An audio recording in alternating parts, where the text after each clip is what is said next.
from the title, I'm going to be showing you guys one of my GCSE art books, which are these 3 lovely little fat books right here. We got my one from year 10 and my 2 from year 11, one of which is my coursework book and the other is my exam book. Now in GCSE art, I actually got full UMS, so I got 200 out of 200 UMS, and a lot of hours went into getting that mark. Each page took me at least 3 hours, and some even took me between 12 and 15 hours to do. And yes, that sounds excessive, but I think you'll see why in a couple seconds when I actually show you my books. So I guess I'll just get straight into showing you. And if you're doing GCSE art or maybe even A-level art, I don't know, hopefully this will give you some inspiration maybe. And if not, I hope you at least enjoy the art. So let's get straight into it.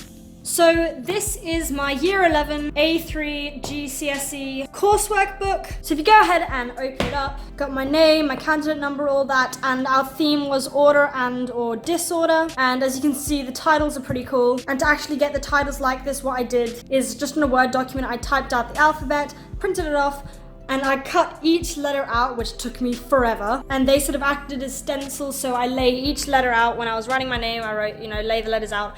And then I got a spray bottle with some black ink in it and I sprayed it, and so that's how it's created that effect there. And then the background is got yellow ink sprayed and pink ink spray sort of mixed together. And yeah, so then you turn the next page and it is my visual mind map. So as you can see, you've got all the pictures in the background. There's a lot of pictures. And I've got my 6 themes that I have looked up, and all these pictures in the background, they're all pictures from the internet, and all the pictures on these little sort of attachment thingies, they're all my own photos. So I took all these photos myself.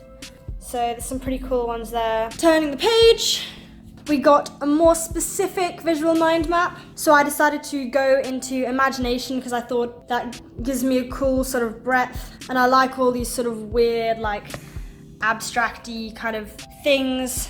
Next, to turn the page, and this is my initial intentions page, so I've got my ideas there. Just a couple of background drawings. There are a couple of face designs that I was going to do because I thought I wanted to do sort of an Alice in Wonderland inspired theme. And as you can see, they're half-half because I wanted to show like a normal person, reading a book, I don't know, and they almost become the character that they're reading about. Got some photo ideas there. So then I got here more specific brainstorm. So as you can see, there's a bit more like Alice in Wonderland sort of things and people with books, etc. And then I've got some possible artists that I could use to inspire my work. And then I've taken some photos. These are me. Yes, they are a bit weird, a bit creepy.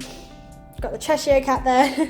And as the same as the face designs, they're all sort of like half faces. Here we got some more photos that I've taken. Not just of my face, obviously, we got some other weird ones, and these have effects on them, obviously. Some more here, and these are actually, so that's the normal one, and then I've done one with an effect underneath, and it's the same with this one, normal, and then I put, it won't open, an effect underneath, so to make it a bit more sinister. Same with all these, really. Next, we have a visual analysis page. So this is the sort of first proper like painting thing that I've done in the book. As you can see, it's a copy of that picture there. That's just done with watercolors. Then I've got a trace here of that with pen. I've got one, you can hardly see it there, but it's on black paper. This is done with pen on canvas. This is a copy of the other one from the other page. Oh, it's a copy from that one actually. Then I've got some different types of media to draw the eye. And then I've got some cards drawn in different media on some paper. The exam boards love that, by the way, trying out different medias to show that you can use a range of them.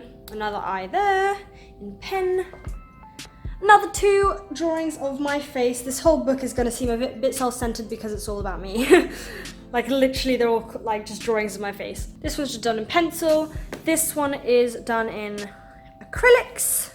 Then we have this page, which I love. I actually love this page. Like it's so colorful and sort of comical. So we've got this sort of little drawing here. I've got emulsion underneath, and I've got some biro, I've got some pencil in there, and then some watercolors on top. Then I just experimented here, going from sort of like a realistic human eye, transforming down to like a manga looking eye, because I like manga. Then you got some colored playing cards, also using different media on newspaper. I don't really know what that is, just a little bit of fun. This one is also using different media going in. So that's another cool idea to show how you can use media. Next, we have an artist research page, and there's going to be quite a few of these. So this is the picture, and this is my copy of the picture. Now this is using ink, watercolor, and I think some graphite or charcoal. Then we've got, this is obviously a copy of like the hair of that photo.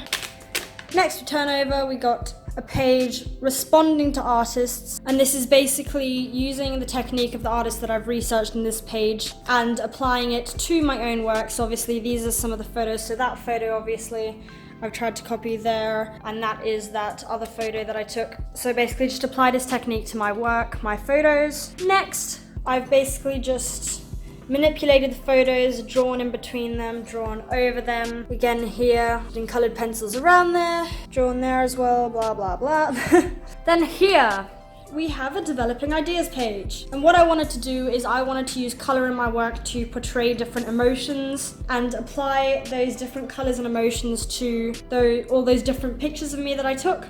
So each sort of character is representative of one emotion. So for example here, red, danger, orange is deceit, blue is sorrow, purple is frustration, yellow is caution, and green is envy. Then here we have a planning page for my board, which would be my coursework boards. So we got a couple different ideas there. And this is my first large scale planning page. And I can show you guys my large scales in another video. So as you see, I've done it on book pages because I'm going into sort of that book theme. I've tried out using different backgrounds here, and I really like the burnt one, so obviously I use that in the actual large scale. Next, we have another artist research page, so this is applying that sort of technique to my own work. This is just a copy of that. Another eye up there, did that one. Turn the page, we got these. As you can see, they're kind of stuck together, they're a bit ripped, but these are two more of the large scales that I did, but obviously they're miniature versions of it. Even put some playing cards in there to make it a bit more interesting.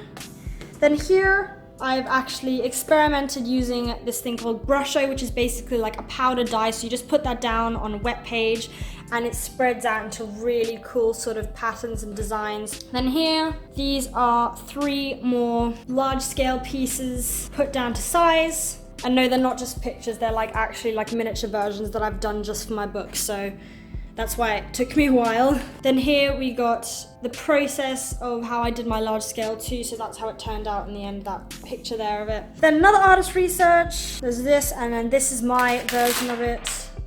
Yeah, it's like a number 3 and a number 4. I don't know, I just thought it was quite cool, and then I sort of applied it to my own work, so we've got that girl there obviously, and it says nightmare at the top because creepy stuff, woo. Next we got another couple large scale planning pages, not too much more than what I've already shown you. And this page is my mock exam plan. So I've got some more ideas here. And then over here, I've tried 3 different ways of writing letters because I thought it'd be cool to have sort of text in the background of my large scale, which sort of turned out like this. I did my large scale on a mirror and she's sort of crying rainbow tears coming out of book pages and stuff. And then I had my other large scales sort of around it, and this is actually, I had a book underneath it, so it was almost like she was coming out of the book, so that was quite cool. I'll show you guys that in another video. And this is my process and evaluation of some of my large scales, and this is my process and evaluation of my coursework piece that we had to do in a timed conditions. I got my little exam timing plan there because obviously we only had 10 hours to do this. The different materials I used, then a reflection on it, and evaluation of different sort of aspects of my large scale. And that's basically how it turned out, but yeah. And that's the last page. As you can see, I finished perfectly at the end of the book. So guys, that was my coursework book from year 11. I hope you guys enjoyed. Don't forget to go down below and hit that subscribe button because I will be posting some more videos about my art books. I'll show you guys my exam one and my year 10 one. So that might give you a little bit more inspiration maybe. And also guys, if you want some more advice on how to get full marks and what the examiners actually want from you in your art books, then go ahead and comment down below, ask me any questions, and I'll make another video and all that stuff. So yeah, hit that subscribe button down below so you can be updated when I put all that stuff out there. But yeah, anyway guys, I hope you enjoyed this video. Don't forget to drop a like, and I will see you soon in the next one. Bye guys!